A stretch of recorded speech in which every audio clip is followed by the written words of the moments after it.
So Australia's GM cows. The paddock is run by Total Livestock Genetics, an Australian animal genetics and reproduction technology company, collaborating with Recombinetics. Recombinate.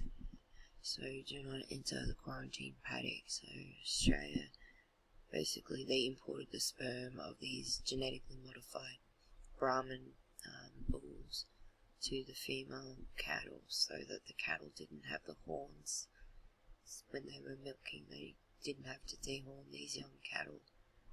So basically, is it ethical to breed like this? And what they're trying to do is bring these female cattle up so that they can produce the milk and say that the milk is exactly the same. You can't tell the difference. And this looks like the head of, like, it's got a bit of a Brahman in it, but you know, you can tell it's a dairy cow. But it's just Frankenstein. Houses full of loo paper, and of course in the process of vaccines, that's probably what the chimpanzees were in Sydney, Wales. There was 3 chimpanzees that got out.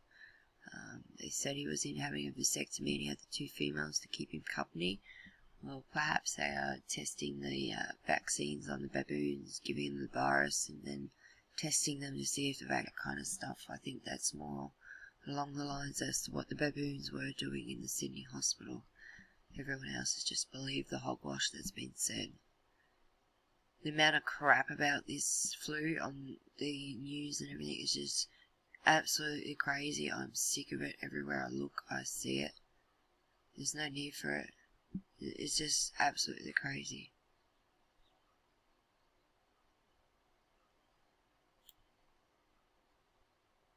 So the Prime Minister's basically asked to cancel all events and lift it till Monday. And what is going to be a big uproar when this all breaks out? The big problem going to be is he should have cancelled it Friday when he said Friday, because thousands upon thousands of people have attended this Hillsong meeting, and you know, it's probably a favour because he had gouged the other favour. So I dare say the public are going to be uproar in about a week or 2 time. I just predict this. Today is 147. So this is my prediction of what's going to happen. A lot of people are going to get sick. I think you'll hear Australia has a really good quality of, you know, medicine, high care. We do have government supplies of medication and things like masks and things like this. For these reasons, they've been preparing for it. They've announced in 2015 changes to the pandemic update, so they're aware that these things exist. They've got plans and precautions in place. My son's school is going to be online, and I think that's great that people aren't mixing and everything else we've done online before. We did homeschooling online, so it's not that hard to do online homeschooling. It's pretty easy. You log in onto a portal. You have a set of headphones with a microphone that you can hear every other child within the class. In the chat, you learn to type very fast. My son, at 10-year-old, could type very fast, like I could type secretary words at probably 95 words a minute and get it all right, and he's beaten me on that already. He's at like 125, 130 at the moment at 12-year-old. So it's not that bad that they will be doing it online. I think it's a good thing. It will stop all the contamination and everything. It's not hard to get food delivered by Woolworths by ordering online, so you don't go out and spread it. There's no need to panic. There's heaps of shit in the warehouse. People can work from home. This panic crap that's going on of people fighting in shopping centres has to stop. It's predictive program behaviours of it. You see it overseas. First, they had no loo paper, and Australian media played it, and then they played it like 9 times in one day. Say ABC Media Watch done a show about it, saying there was 9 times in one day that they went on about loo paper running out in Egypt, and then they said Australia's going to run out next minute. The next day, Australia, people run out and buy loo paper. There's just no need for it. You know, you should be stocking up on water, soap, washing powder, detergent, bleach, all those kinds of things. You know, your pastas, flour, sugar, foods, bicarb soda, food that you can bake with, clean with, vinegar, not just it'll expire, get tin food for food. It's not that hard, people, and their food banks, the shopping centres are empty. Go to the food banks, put your pride aside, go to the food banks. Heaps in the food banks. So what if it's beyond the date on this can? Still good, still good. So there's just absolutely no need for this nonsense. Come a couple of months, everything will bounce back and be right. There's always, every day there's that go on that people don't notice, and the statistics of flu are something is like 4,000 people died last year of the flu, and most people haven't even batted an eyelid to it. Daily there are people dying in car accidents, dying of drug overdoses, and people dying in surgery, and people dying locked up in cells. It's just, people don't seem to notice, and yet when it's something that might affect them, all of a sudden, the ego sort of pops in one's mind and says, oh, you better do something about that. It ticks. Have a thought for the others, the ones that aren't as sort of clued on to others. Help them, but don't parrot everything. There's no need for that.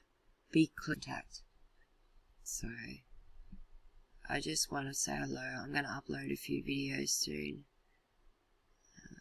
about these lights that I've been looking into on Google. They go back to 2012, 2013 in some areas. So, I just noticed there's something about it. It doesn't look right. They're probably not turned on, but they probably are low wattage. I don't know. But I know Telstra has officially said it's in Brisbane. I'm noticing in the paper it's saying that they've got towers going up everywhere, that it's active, but I don't think it's at a frequency where it's doing damage or anything like that. I think it's being used for Wi-Fi and things like that, and I mess with. So I hope everyone is well. I hope everyone's taking precautions. I hope this is coming through with set.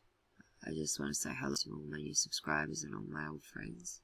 I just put the video up the other day with the guitar, and it is shocking the way this screen recorder is recording from my computer. It's like someone's listening and playing games and messing with me. It's, all my comments get hidden. I'm just giving up. It's not worth it. It's just, so I'm not going to waste my energy. I don't even bother thinking of ways to fix it or rectify it. I just couldn't give, we say dillygaff in Australia. If you don't know what dillygaff is, Dilligaf,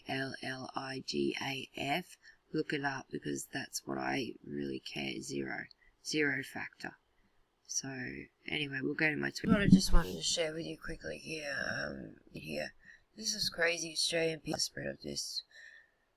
But plexingly, sorry, I can't say that, Monday, as if viruses don't work on weekends. Have a huge conference in Sydney this weekend.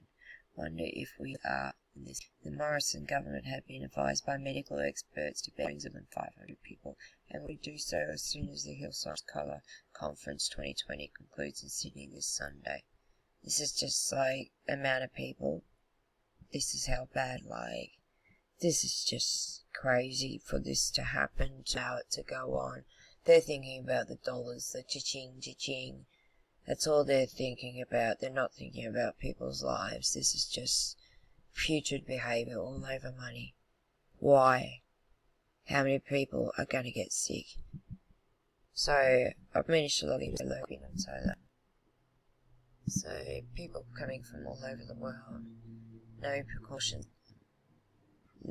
Unbelievable cycles happening.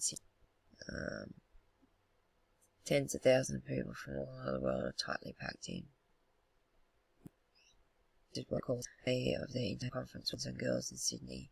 Their conference, they're irresistible, but many are called was 4 hours ago. So it's been 4 weeks. So massive huge this week doesn't packed in millions of tax-free dollars for our PM's best friend and his mentor. No wonder there are no magnets yet. So it's easy. No. So that's all. See ya. Bye.